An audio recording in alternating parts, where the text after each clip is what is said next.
Welcome to the MMA Junkie Rankings Report for Wednesday, August 12th. John Morgan and, of course, MMA Junkie Rankings Chair, gorgeous George Garcia. George, let's get right into it, man. The heavyweights, obviously, the Black Beast, Derrick Lewis, picked up another knockout win, but he's in kind of an interesting position, right, where he sits in the division. He started at number 6, and despite the impressive victory, there's nowhere really for him to go, is there?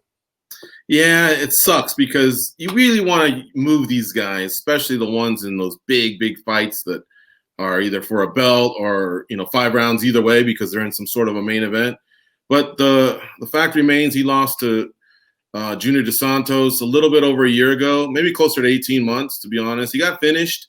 And then Dos Santos since then has gone 2-0, while the Black Beast has gone 3-0, except the 0-2 I meant to say for JDS versus Black Beast who's gone 3-0. But JDS has also lost to number 3 and 4. So Ngannou, who's 3, Blades, who's 4, then JDS, then Black Beast. I mean, they're telling the story right there. Like, if Junior Dos Santos doesn't win this weekend, we're going to make the swap then. But I think for now, he's got to stay tight. We got to reflect that head-to-head. Yeah, it makes sense. And like you said, it could change this weekend. So unfortunately, you can't make a move with an emphatic victory like that. But sometimes that's the way it is. Those head-to-heads matter. Another interesting kind of non-mover is Chris Weidman, right? He got back to winning ways. The former champ has been ranked for a long time. He started the week at number 12. But another guy that's just in kind of a position where there's not a lot of place to go, right? Exactly. He lost to Ronaldo Souza. Now, neither of these two guys has fought much in the last 3 years. So when you go back, you're looking for different criteria that can be, that can maybe offset the head-to-head. You have a round robin with Souza, Weidman, and Gastelum. But, either way, there's just really no move to be made. Weidman won. He went to a decision. He didn't have the emphatic statement win that Lewis did. In fact, he even said he was sloppy. So right now, with him fighting somebody behind him, I think Weidman should just stay behind Souza. Yeah, I think it makes a lot of sense there as well. All right, let's talk about somebody that did get to move a little bit. Yana Kunitskaya, not exactly the most exciting fight of all time, but she did pick up another victory in the women's bantamweight division. She started the week at number 12, but unlike the others, there is a little bit of room for her to move. Right, and like the others, she has somebody in front of her who's beaten her over at Invicta. They had to run it 2 times, if you'll recall. It was in the second time that she clearly lost. But since then, Tanya Evinger, who's now going on about 18 months of having not fought, she's lost 3 times. Kunitskaya has gone 4-2, respectable opponents in here, in the UFC.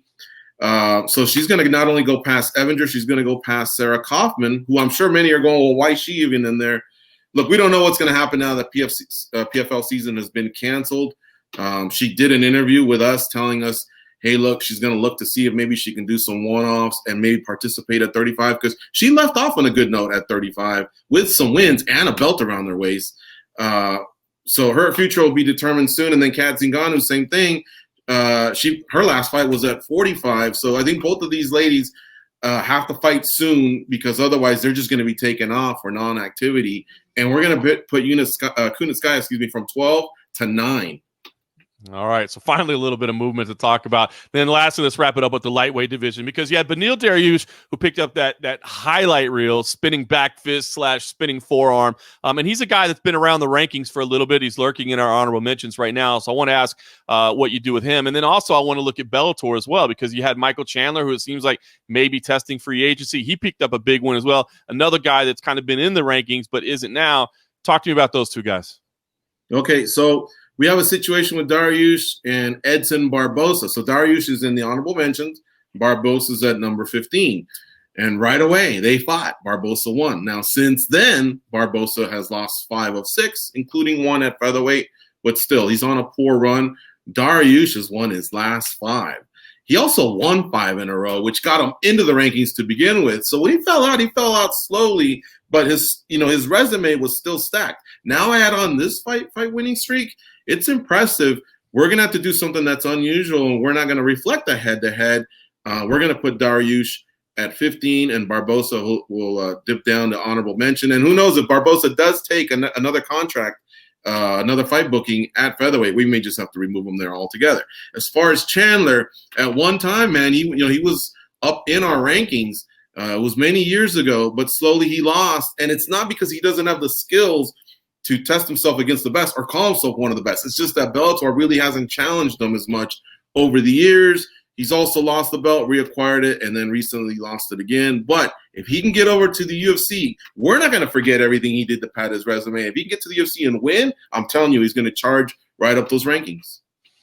Yeah, lightweight is just so deep with talent all around the world. It'll be interesting to see if he comes to the UFC and what he can accomplish there. So we'll see what happens in free agency. Meanwhile, this week, we'll see what happens at UFC 252. Certainly that's what it's all going to be about this week. Maybe a little shakeup at the top of the heavyweight rankings. We'll find out, and we'll talk about it all next week on the Rankings Report.